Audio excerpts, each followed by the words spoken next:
Boa noite. Boa noite.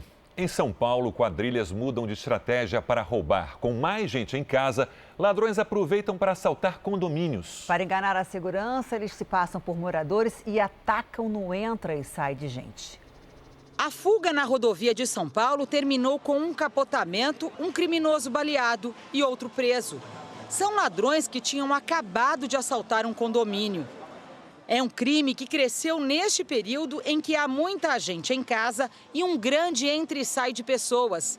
Aqui o casal de jovens chega a pé no condomínio de Guarulhos, na Grande São Paulo. Eles enganam o porteiro e conseguem entrar. Vão direto a um apartamento. Em minutos, furtam R$20 mil em bens dos proprietários. 2 dias antes, na zona leste de São Paulo, uma ação parecida, só que à noite.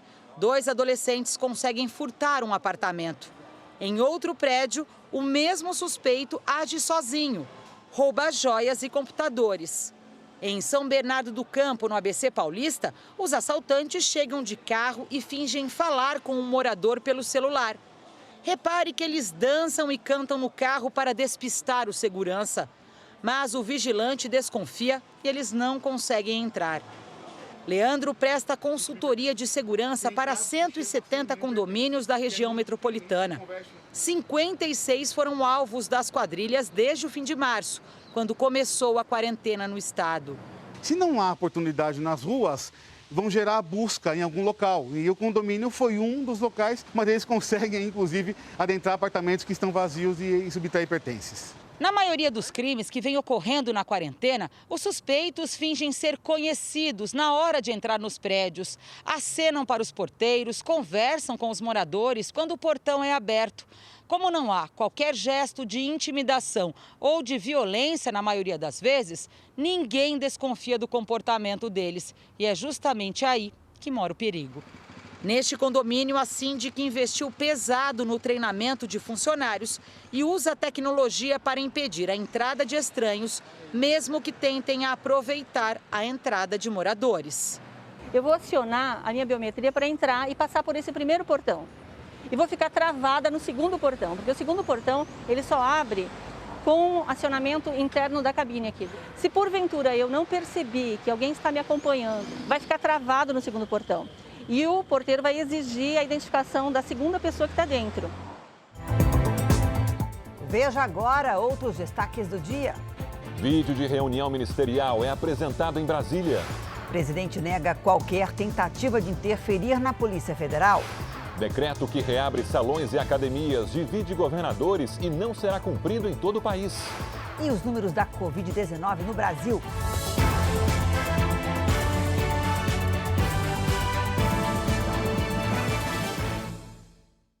Oferecimento Bradesco, reinventando o futuro ao lado da sua empresa.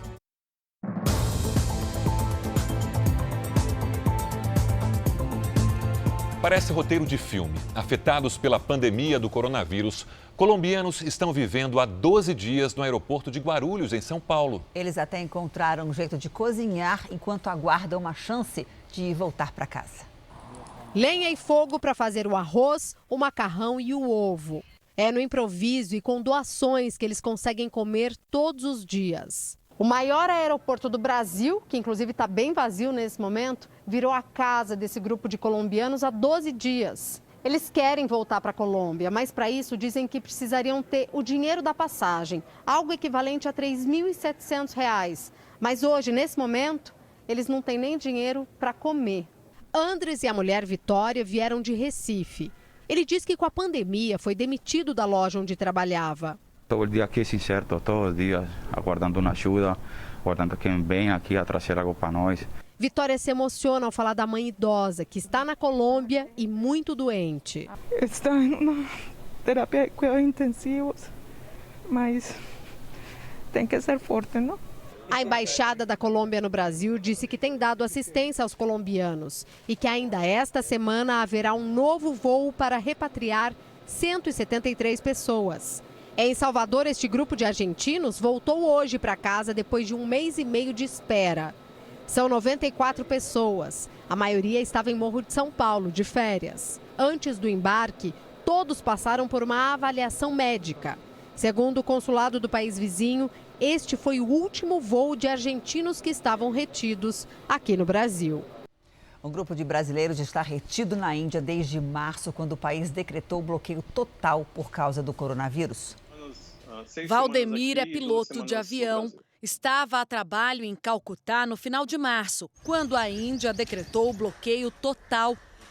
Ele conta que não conseguiu embarcar no voo de repatriação que partiu do país em abril por falta de lugar no voo e agora não consegue mais voltar. Simplesmente não existem voos. Os voos domésticos e internacionais são todos cancelados, todos suspensos. Já é a segunda vez que o governo aqui ele estende o lockdown, então a gente fica sem ter certeza realmente quando é que a gente vai ter a possibilidade de retornar para casa. Valdemir não está sozinho. Colegas meus de serviço aqui têm 20, mas existe mais aproximadamente 100 brasileiros aqui ainda na Índia, aguardando uma possibilidade de uma volta para casa. Gabriel é um desses brasileiros. Em fevereiro, ele viajou à Índia para um curso de 10 dias e acabou retido. A maneira que as coisas funcionam aqui é muito diferente do Brasil e de outros países do mundo. É algo muito mais restrito. Para vocês terem uma noção, eu estou aqui morando de favor há 2 meses e não tenho previsão de quando isso vai acabar. Nas redes sociais, outros brasileiros se manifestaram. Eu sou só mais uma dos mais de 100 brasileiros que ainda se encontram presos na Índia em situações completamente precárias, não só pela falta de acesso a alimento e a medicamentos, mas também com as novas regras que têm mudado dia após dia. Todos os vistos foram cancelados, nos deram um prazo para poder sair do país. Então, a única forma de nós sairmos em segurança da Índia seria através de um novo voo de repatriado pelo Itamaraty. O Ministério das Relações Exteriores disse que tem tido dificuldade para solucionar o problema por causa das restrições impostas pelo bloqueio na Índia e que, por enquanto, não há previsão de fretar um avião para trazer os brasileiros de volta. A violência contra a mulher aumentou, segundo o Ministério Público de São Paulo, durante a pandemia. Só em março houve um crescimento de quase 30% na concessão de medidas protetivas em todo o estado. Aos 28 anos, vítima dos ciúmes e do comportamento controlador, Débora Raquel da Silva foi assassinada pelo ex-marido, um policial militar, na Baixada Santista. O feminicídio é um dos crimes contra a mulher que cresceram desde o início da quarentena. Foram 20 casos em São Paulo só no mês de março. O Ministério Público do Estado monitora a situação de vítimas fechadas em casa com o agressor. Segundo um levantamento feito por promotores especializados, no primeiro mês da pandemia, o número de medidas protetivas urgentes aumentou quase 30% e as prisões em flagrante mais de 50%. As agressões e as ameaças são potencializadas pelo isolamento social e a crise econômica. O próprio isolamento, que gera uma convivência mais intensa, o controle por parte do parceiro, que agora é 24 horas, o consumo de álcool e drogas. As autoridades de defesa dos direitos da mulher alertam que, apesar do isolamento físico, é possível pedir ajuda. As vítimas podem e devem usar a tecnologia tanto para fazer um boletim de ocorrência online, quanto para mandar mensagens para amigos, parentes ou até colegas de trabalho avisando das agressões e ameaças. Parece difícil, mas é necessário. Peçam ajuda, elas têm um 190, o Ligue 180 do governo federal. O silêncio pode causar a morte dessa mulher. No Rio de Janeiro, câmeras de segurança flagraram a violência de um homem contra a mulher. Ele é policial militar e pode ser expulso da corporação. Mesmo encoberta por um galho de árvore, dá para ver a primeira agressão, um chute. Tarcísio de Assis arrasta a mulher pelo pescoço, ele dá uma rasteira e ela cai.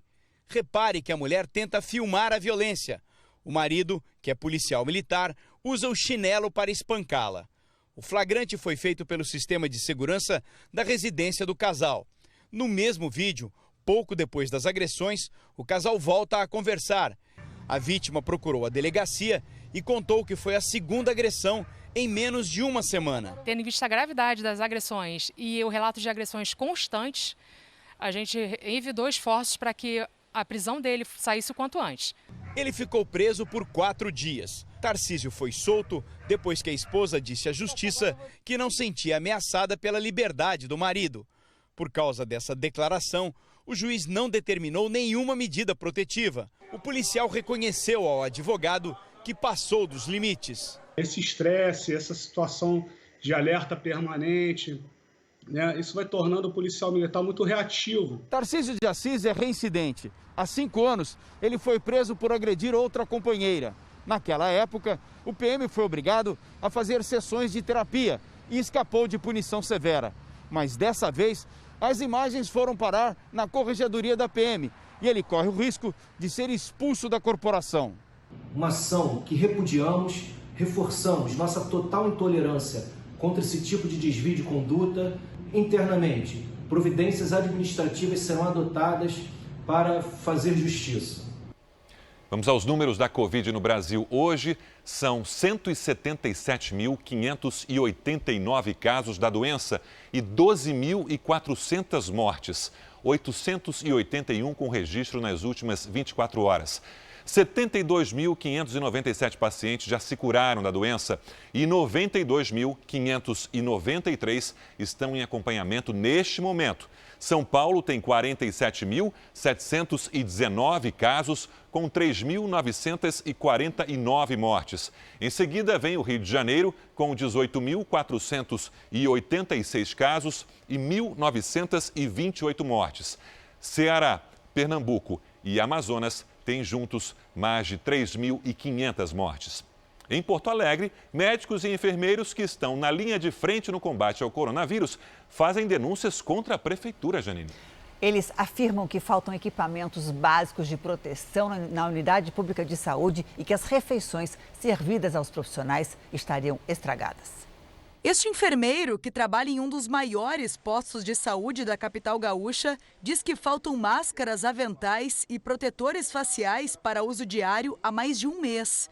Com medo de serem contaminados, muitos servidores têm comprado equipamentos de proteção com o próprio dinheiro. A orientação era de que os profissionais utilizassem esses escudos, que eram em número reduzido, e fizessem a higienização dele com álcool para passar para o colega que viria a suceder, enfim, o plantão no turno seguinte. Quando os equipamentos existem, há relatos de má qualidade. Nós tivemos que ingressar com 2 ações judiciais aqui no Rio Grande do Sul para discutir o tema de EPIs.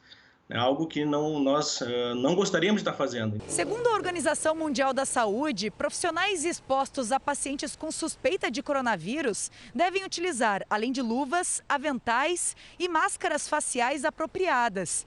Na falta desses equipamentos, servidores pediram ajuda ao Sindicato dos Municipários de Porto Alegre, que distribuiu mais de 3.000 protetores faciais a hospitais e postos de saúde para tentar amenizar o problema. Os funcionários da unidade de pronto atendimento denunciam outro problema. A comida servida aos enfermeiros e médicos estaria estragada. Segundo os profissionais, o refeitório, onde eram feitas 320 refeições por dia, foi fechado. Os alimentos que chegam estragam por falta de refrigeração.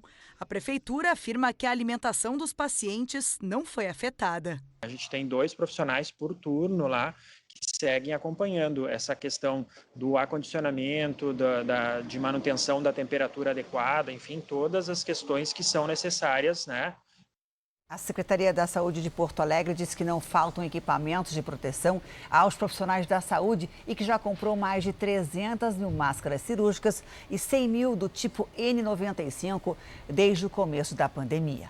A força-tarefa que investiga o escândalo dos respiradores de Santa Catarina concluiu que os suspeitos de fraude planejavam lucrar 16 milhões de reais com a venda ao Estado. A Justiça autorizou a quebra de sigilo do processo e os detalhes se tornaram públicos.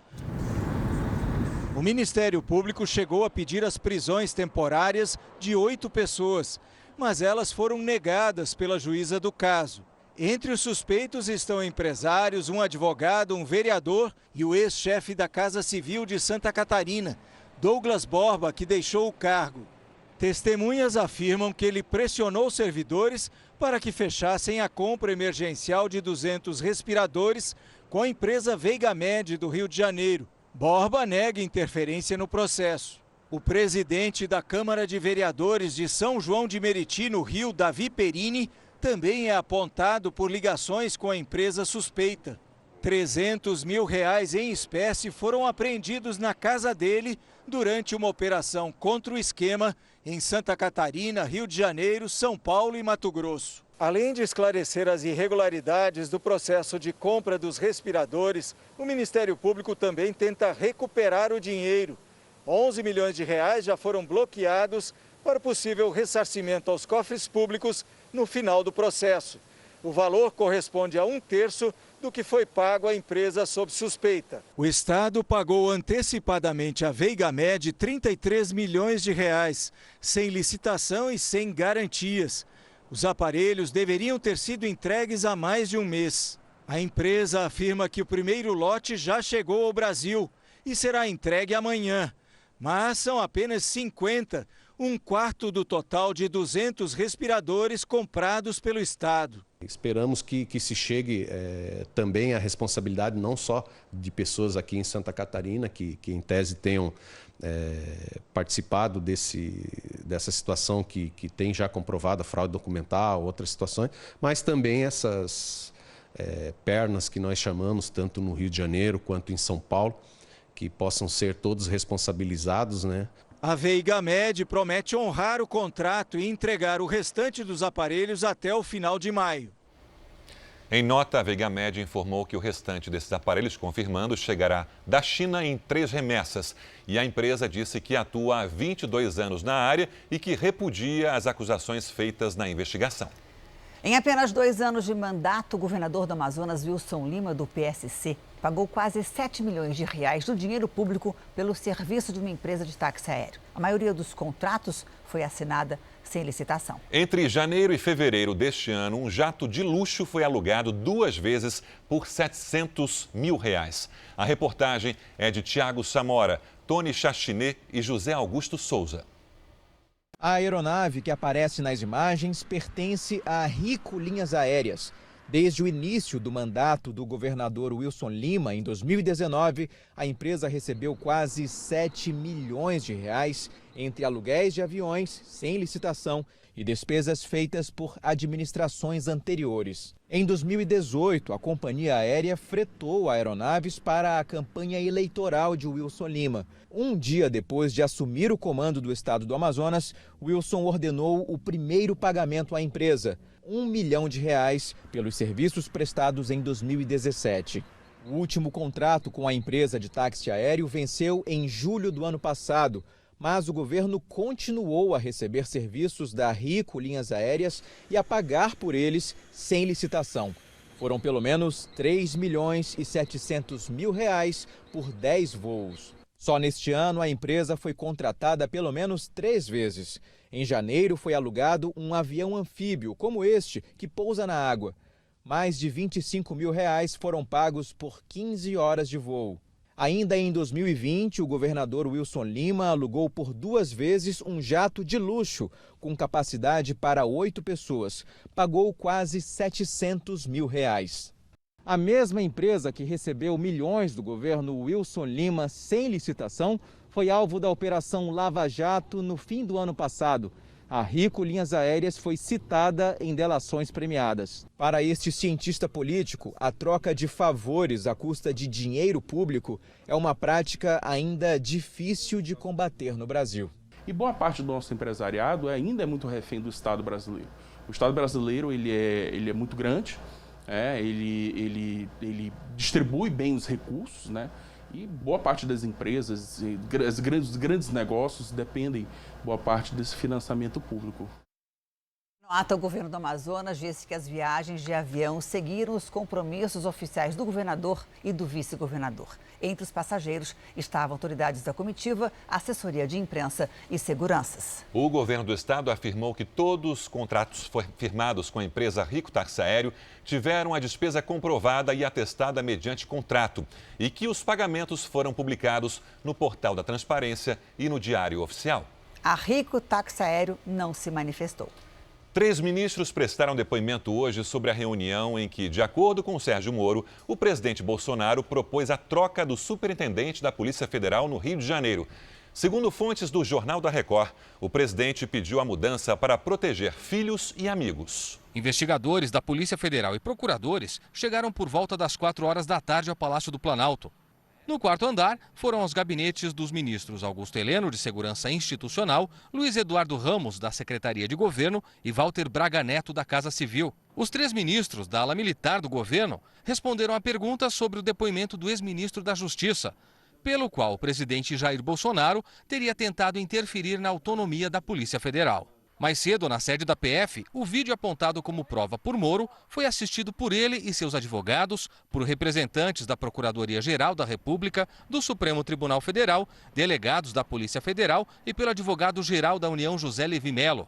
A gravação mostra a reunião de ministros do dia 22 de abril, no Palácio do Planalto, em que Bolsonaro teria ameaçado Moro de demissão. Segundo fontes do Supremo Tribunal Federal e da Procuradoria-Geral da República que assistiram ao vídeo, Bolsonaro teria afirmado na reunião que precisava de informações de inteligência da Polícia Federal para evitar que investigações em andamento prejudicassem a família e amigos dele.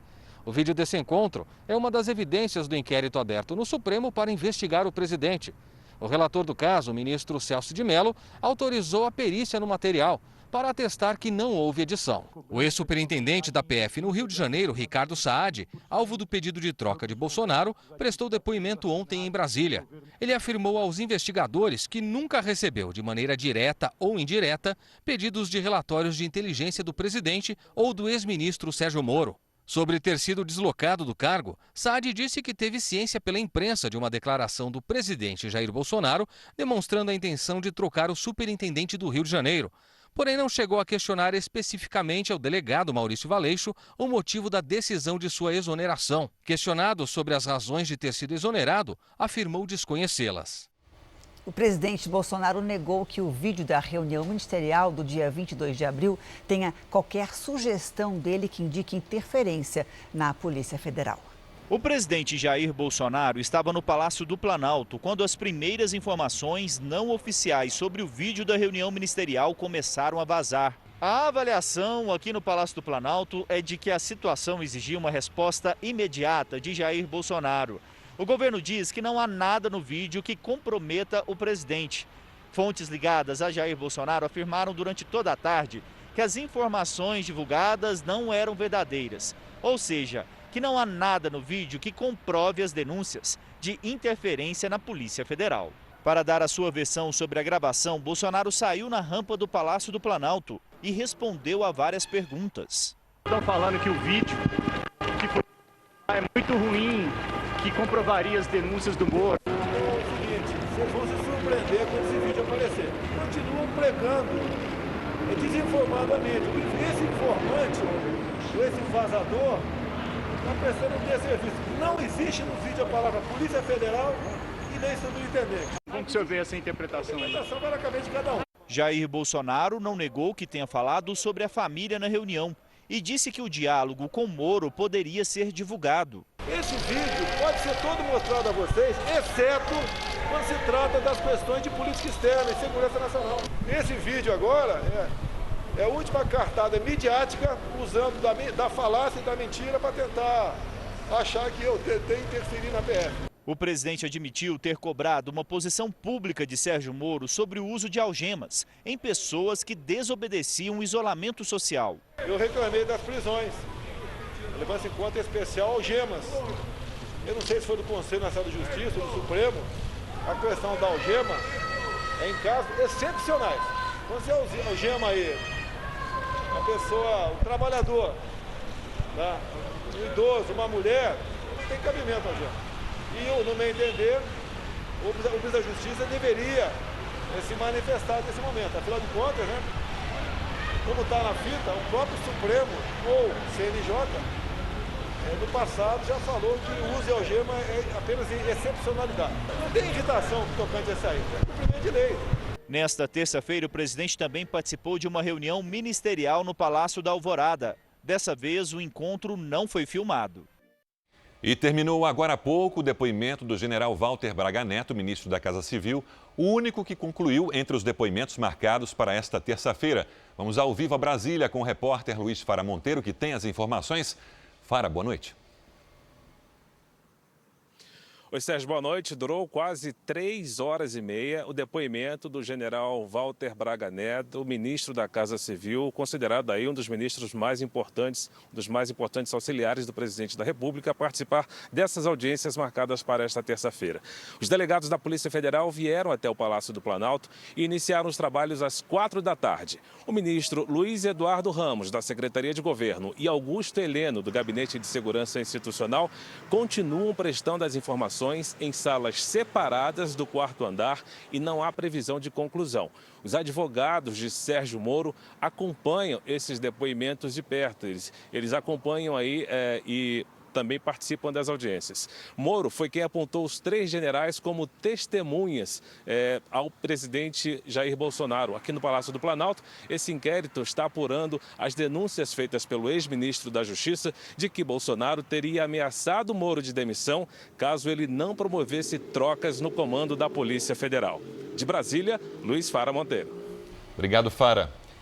Vamos agora com a opinião do jornalista Augusto Nunes. Oi, Augusto. Boa noite a você. Boa noite, Janine, Sérgio. Boa noite a você que nos acompanha. Com a economia mundial praticamente paralisada pela pandemia de coronavírus, todos os empresários do Brasil lutam para reduzir prejuízos e escapar da falência. Todos menos um. Fábio Luiz Lula da Silva, o Lulinha, conseguiu há poucos dias ficar alguns milhões de reais mais rico. Com a venda da parte que tinha na Game Corp, o instrutor de zoológico, que se tornou parceiro preferencial da Oi Telemar, talvez tenha tornado menos absurda a frase dita pelo pai em 2006. Então, para justificar os 4 milhões de reais doados à pequena empresa do filho pela Telemar, o presidente afirmou que Lulinha era um Ronaldinho dos negócios.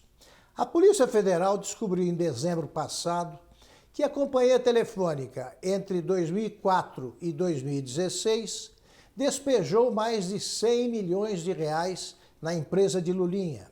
Em janeiro, a nova direção do grupo de telefonia cobrou de Lulinha a quitação de empréstimos milionários. Ao livrar-se da Game Corp, o filho do padroeiro da Oi Telemar distanciou-se da polícia e dos credores. Coisa de craque. Na Europa, algumas escolas foram reabertas na França e na Itália. Em outros países do continente, começou mais uma etapa da retomada da economia. Na Itália, onde o número de contágios caiu nos últimos 5 dias, crianças voltaram às aulas em um local improvisado para respeitar o distanciamento social. Na França, as escolas estão sendo abertas de forma gradual. As feiras livres voltaram a dar vida às ruas de Paris. E no maior aeroporto internacional da cidade, agora é obrigatório usar máscara. Mas teve passageiro que se protegeu da cabeça aos pés. Assim como já é feito na França, a Espanha vai exigir uma quarentena de 14 dias para todos que chegarem do exterior a partir de sexta-feira. Ainda nesta semana, a Comissão Europeia deve propor a reabertura das fronteiras no continente entre países com a mesma taxa de contágio. No metrô, os espanhóis têm uma nova rotina. Além do uso de máscaras, é preciso medir a temperatura corporal. O país teve o menor registro de novos casos dos últimos 2 meses. No Reino Unido, o relaxamento das medidas de restrição provocou intensos congestionamentos. A orientação do governo é que a população use transporte privado para evitar aglomerações. A Organização Mundial da Saúde voltou a reforçar a necessidade de manter a vigilância por causa do risco de uma segunda onda de infecção. Os Estados Unidos anunciaram hoje que todo cidadão que precisar terá acesso a um respirador. A declaração foi feita no mesmo dia em que autoridades de saúde alertaram para os riscos de uma nova onda de contaminação caso haja uma reabertura sem planejamento das atividades no país. Mais de 100 mil respiradores foram produzidos em 100 dias e 90 milhões de máscaras N95 distribuídas, segundo a Casa Branca. O governo garante que não faltam equipamentos nos hospitais e o país está preparado para enfrentar o coronavírus. Anthony Fauci, diretor do Instituto Nacional de Doenças Infecciosas, disse que o país está no caminho certo, mas não fora de perigo, e que se os estados reabrirem de forma rápida demais, uma nova onda de contaminação pode provocar mais mortes. Segundo ele, uma vacina poderá entrar em produção a partir do final de outubro. O principal médico da equipe americana de combate à pandemia também fez um alerta sobre a teoria de que crianças estariam imunes ao coronavírus. Só aqui em Nova York, por exemplo, mais de 100 menores de idade estão internados porque desenvolveram uma síndrome inflamatória grave que estaria ligada à Covid-19. No último final de semana, 3 crianças morreram na cidade. Os idosos preocupam o governo ainda mais. Uma pesquisa divulgada hoje mostrou que os moradores de casas de repouso representam a metade das mortes no país. Ainda nos Estados Unidos foi divulgada uma nova pesquisa com a hidroxicloroquina no tratamento da Covid-19. Dessa vez, o medicamento foi combinado com um suplemento de zinco. O estudo envolveu 900 pacientes, aqueles que receberam um coquetel de hidroxicloroquina, azitromicina e sulfato de zinco tiveram uma taxa de mortalidade 44% menor. O estudo ainda tem que ser revisado. Outras pesquisas ao redor do mundo já contestaram o uso da hidroxicloroquina no combate ao coronavírus. E no R7.com você tem informações sobre uma pesquisa que vai analisar cerca de 2.000 medicamentos no combate à Covid-19. Na Espanha, uma idosa de 113 anos se tornou a pessoa mais velha a se recuperar da Covid-19. Maria Branhas foi contaminada no lar de idosos, onde mora há 20 anos. Ela teve sintomas leves da doença. Ficou isolada por várias semanas, mas agora está bem de saúde. Veja a seguir, decreto que permite a abertura de academias e salões de beleza divide opiniões. E ainda hoje, cidade chinesa onde a pandemia começou terá toda a população testada.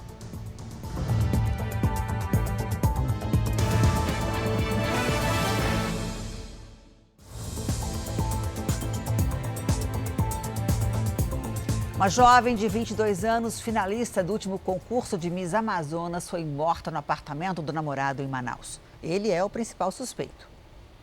As fotos de Kimberly Karen Mota ganharam destaque na internet no ano passado, quando foi finalista do Miss Amazonas, representando a cidade natal, Manicoré, no sul do estado. Kimberly tinha 22 anos, estudava odontologia e trabalhava como técnica de enfermagem em Manaus. Esta madrugada, ela foi encontrada morta no apartamento do namorado, no centro. Rafael Fernandes, de 31 anos, era analista judiciário no Tribunal Regional do Trabalho do Amazonas e pediu transferência para São Paulo 4 dias antes do crime. A polícia considera Rafael o principal suspeito do assassinato cometido a golpes de faca. O motivo seria o fato de que Kimberly havia terminado o relacionamento, que durou cerca de 2 meses. A gente acredita que realmente houve uma briga entre os dois e que acabou ocorrendo essa tragédia. A última vez que a família teve notícias de Kimberly foi no domingo, quando ela foi para a casa do namorado. Desde então, o rapaz também não foi mais visto. Conseguimos informações com a delegacia que funciona no aeroporto. Ele não embarcou, ele está aqui em Manaus. O corpo de Kimberly vai ser enterrado em Manicoré. Lá em Manicoré, meus pais estão chorando todo tempo. Está uma tristeza só lá em casa.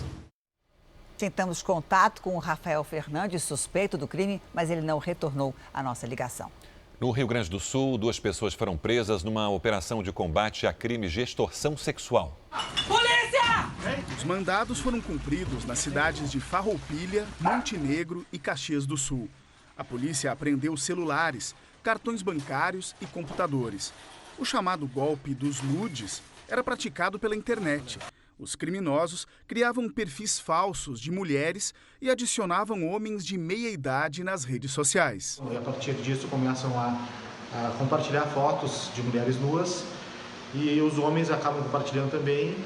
A partir disso aí eles começam a extorquir essas vítimas, dizendo que vão passar as fotos para a família deles. O suspeito de comandar todo o esquema é um homem que está preso na penitenciária de Montenegro. Somente com ele foram encontrados 13 celulares. Os outros integrantes da quadrilha eram responsáveis por cuidar das contas bancárias. De acordo com a polícia, os criminosos usavam fotos de policiais para chantagear as vítimas. Pelo menos 7 homens foram vítimas do golpe. Os valores da extorsão não foram divulgados. Operação de resgate salvou filhotes de cães que entraram pela rede de água em Belo Horizonte. A missão de resgate exige pressa, mas com cautela. Devagar. Tá indo muito rápido, Camila. Tá. Camila é a valente soldado que rasteja pelo bueiro. Calma, calma. 2 horas depois, espremida na manilha, a militar dos bombeiros é puxada de volta. O pé já tá quase aqui. E sai do estreito bueiro com a mesma dificuldade de quando entrou. O resultado do esforço extremo. Parabéns, Camila!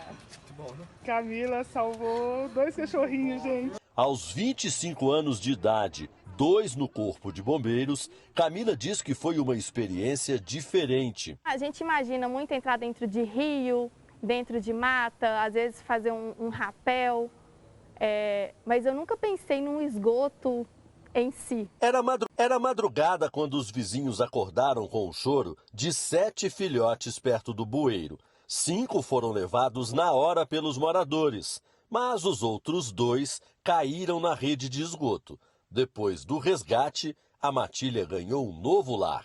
Os pequenos vira-latas ganharam uma casa e agora estão sob os cuidados de Ricardo.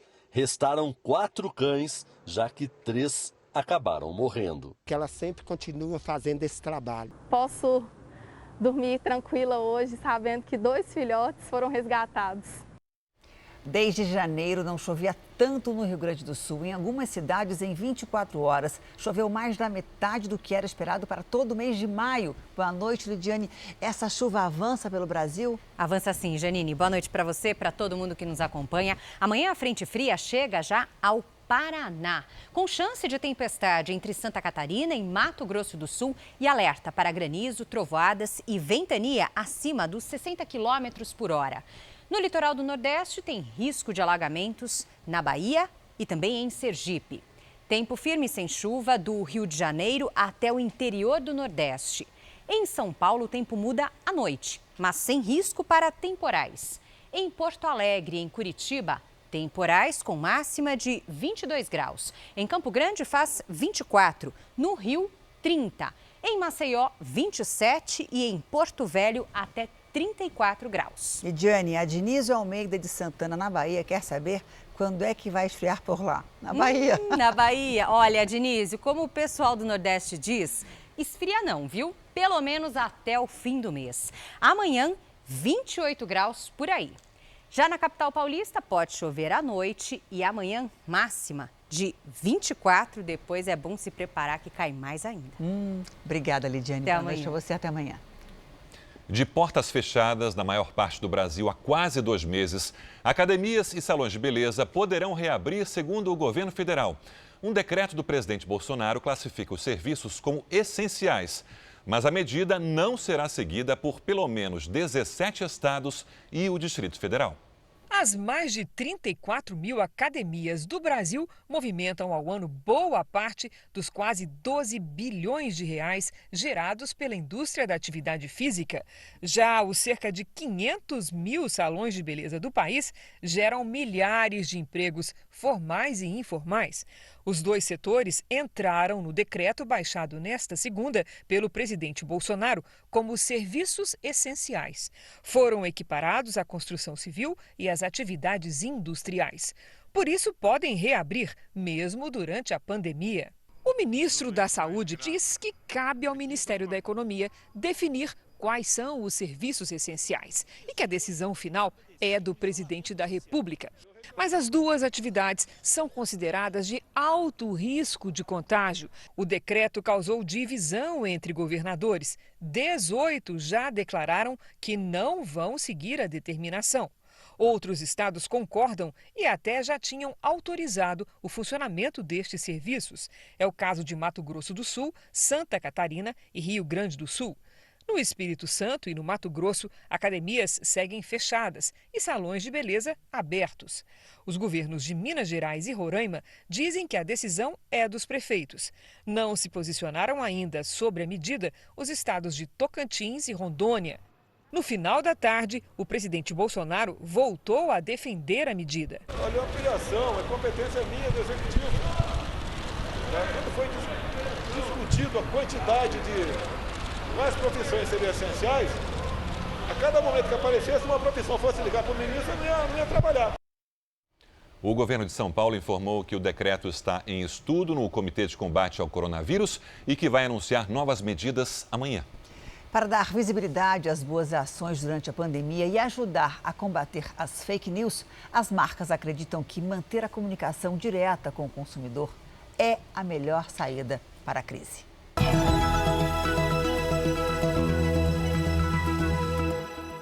A comunicação é a melhor vacina para enfrentar a crise. E por que a gente acredita nisso?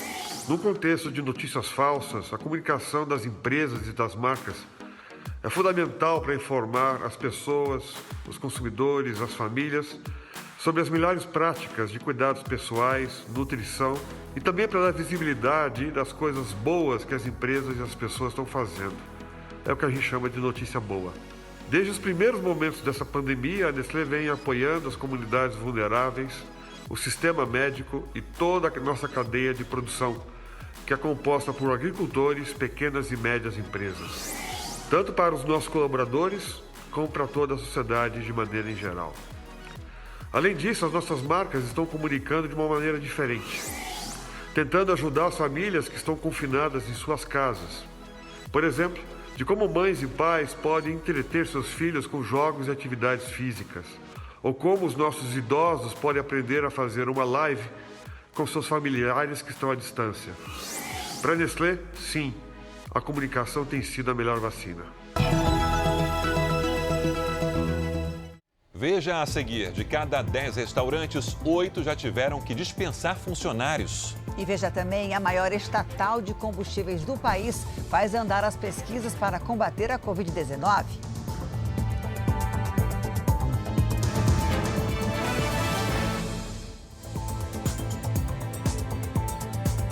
Os restaurantes temem demitir até 1 milhão de empregados por causa da pandemia do coronavírus. Uma pesquisa feita no mês passado revela que de cada 10 estabelecimentos, 8 já tiveram que dispensar funcionários.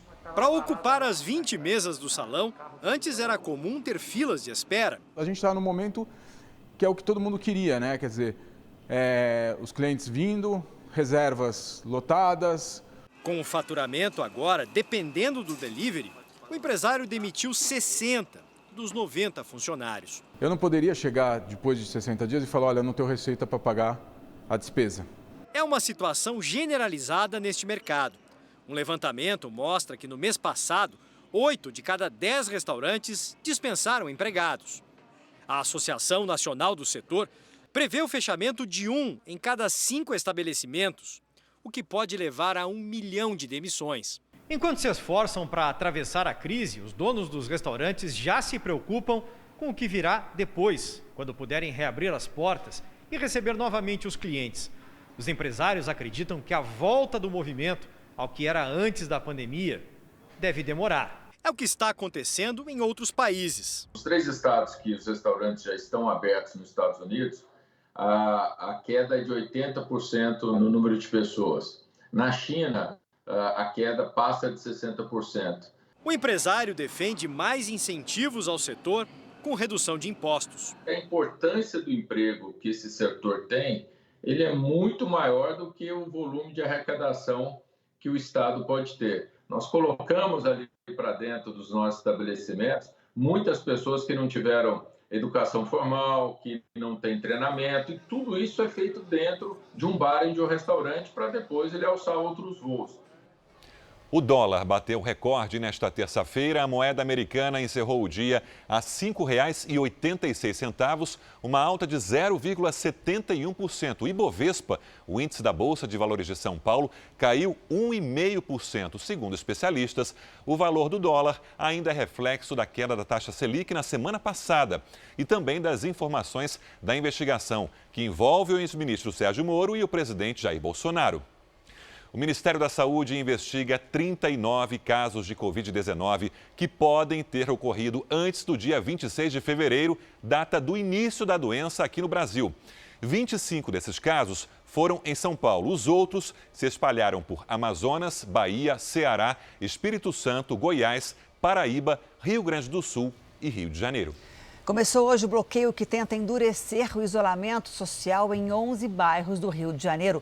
Desde cedo, guardas municipais colocaram grades nos principais acessos ao centro comercial dos bairros. Eles desmontaram barracas de ambulantes nas calçadas. Em toda a orla, só carros de moradores podem estacionar a partir de hoje. Essa medida vale até o dia 18. A pandemia mudou a rotina na fronteira entre Brasil e Paraguai. Quem tenta entrar no país vizinho pode ser preso pelo Exército. Se for brasileiro, é mandado de volta. Vamos até Campo Grande, onde está o repórter William Franco. William, boa noite. Olá, boa noite. De acordo com o governo paraguaio, a expulsão está autorizada. Há 2 meses, o país fechou a fronteira com o Brasil como uma medida de combate ao novo coronavírus. Cercas de arame farpado foram instaladas para impedir o trânsito de pessoas entre as cidades. Hoje foram expulsos chineses e uma brasileira. O grupo furou o bloqueio do Exército Paraguaio e entrou na cidade paraguaia de Pedro Juan Caballero, vizinha a Ponta Porã, aqui no Brasil. No início da semana, o prefeito paraguaio de Pedro Juan Caballero furou o bloqueio para visitar familiares no território brasileiro. O Ministério Público do Paraguai pediu a prisão do político e ele foi isolado num quartel militar para cumprir quarentena. De acordo com o Consulado do Paraguai no Brasil, a medida ainda é a melhor saída para frear o avanço da pandemia, que já registrou 10 mortes naquele país. Não temos uma Fiocruz que poderia ter uma vacuna ou coisa assim, uma vacina. Então temos que ficar muito cuidadosos e ser bem estritos nas medidas que adotamos. Em Wuhan, na China, onde surgiu o coronavírus, toda a população vai ser testada. Vamos ao vivo até a Ásia com a nossa correspondente Cíntia Godoy. Cíntia, bom dia. A gente está falando de quantas pessoas? Boa noite, Sérgio. Olha, nós estamos falando de 11 milhões de pessoas. O anúncio foi feito depois que 6 novos casos foram registrados em Wuhan. As autoridades querem evitar uma segunda onda de infecções. O isolamento na cidade foi retirado há 1 mês. Para a Comissão Nacional de Saúde, os casos recentes sugerem que as medidas de restrição não podem ser relaxadas. Na Coreia do Sul, autoridades investigam a contaminação de pelo menos 100 pessoas que estiveram em casas noturnas. Celulares e até extratos de cartão de crédito ajudam a saber quem passou pelos locais. Aqui no Japão, especialistas em saúde estudam pacientes recuperados que voltaram a testar positivo para a Covid-19. São pelo menos 35 pessoas. Sérgio, Janine. Obrigado, Cíntia. Até amanhã. Um jovem de 16 anos abriu mão de ficar na casa dos pais para cuidar do avô de 89 anos durante a quarentena em Israel. Dominó para passar o tempo. As notícias da televisão e os passarinhos que os dois cuidam todos os dias. Gal Ohana já está há mais de 50 dias na casa do senhor Jacó. O garoto abriu mão dos jogos de computador e da comodidade da própria casa para não deixar o avô sozinho. O que mais gosto dessa época com meu avô é ouvir as histórias de vida dele, desde a infância, e também de jogar dominó e baralho com ele, diz. Em Israel, a maioria das vítimas da Covid-19 é de idosos. E durante o isolamento, Muitas pessoas de idade precisam enfrentar a solidão e a depressão. A atitude de Gal chamou a atenção até do primeiro-ministro Benjamin Netanyahu, que já marcou uma conversa via internet com os dois. Para o senhor Jacó, que é viúvo, foi uma surpresa o neto decidir passar esse tempo com ele. Tenho a sorte de ter a família e um neto assim. Não tem muita gente com essa sorte. Nós nos damos muito bem, revela Jacó. Hoje, 12 de maio, é o Dia Internacional da Enfermagem e também dos enfermeiros. Também hoje foi que uma enfermeira de 94 anos, ex-voluntária de guerra, conseguiu vencer o coronavírus. Aplausos para a dona Josepina. Ela é mais uma paciente que venceu a Covid-19. Aos 94 anos, a italiana que chegou ao Brasil na década de 1960 emocionou a equipe do hospital. Eu não sabia, porque fui no corredor logo batendo as palmas, não imaginava que eu tivesse curado. Muito emocionante. Para o médico que acompanha a idosa há 15 anos, foi a rapidez da família em procurar atendimento que fez a diferença. A partir do primeiro momento que ela apresentou sinais e sintomas gerais, que não eram tão específicos da Covid-19, né, a família a levou de imediato ao consultório. Foram 11 dias de internação nesse hospital universitário. A idosa chegou a sofrer uma parada cardíaca e ficou no CTI. Essa não foi a única batalha que a italiana que escolheu o Brasil para viver enfrentou. Ela foi enfermeira e conhece bem a rotina de um hospital. Dona Josepina trabalhou em um momento em que o mundo também dependia muito da dedicação dos profissionais da saúde. Foi voluntária na Segunda Guerra Mundial. É a Terceira Guerra Mundial. E ganho. Quase isso, né? A maior estatal do país dá combustível à tecnologia no combate à pandemia. Além de financiar o abastecimento de ambulâncias, a Petrobras incentiva a pesquisa de testes do coronavírus.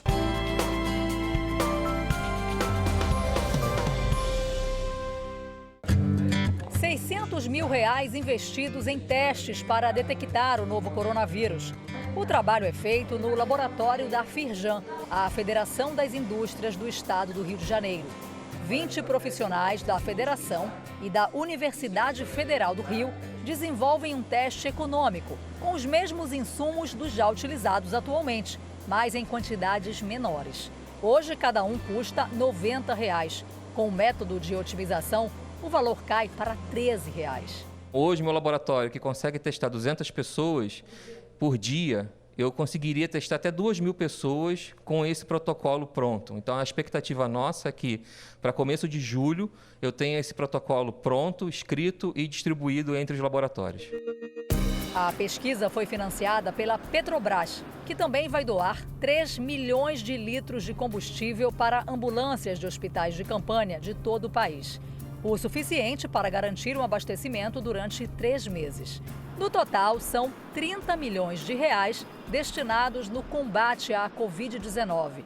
Nesse momento, a sociedade precisa se unir para enfrentar a pandemia. E nós estamos juntos. Nossa intenção é colaborar com a capacidade técnica da Petrobras na busca de soluções rápidas e eficientes.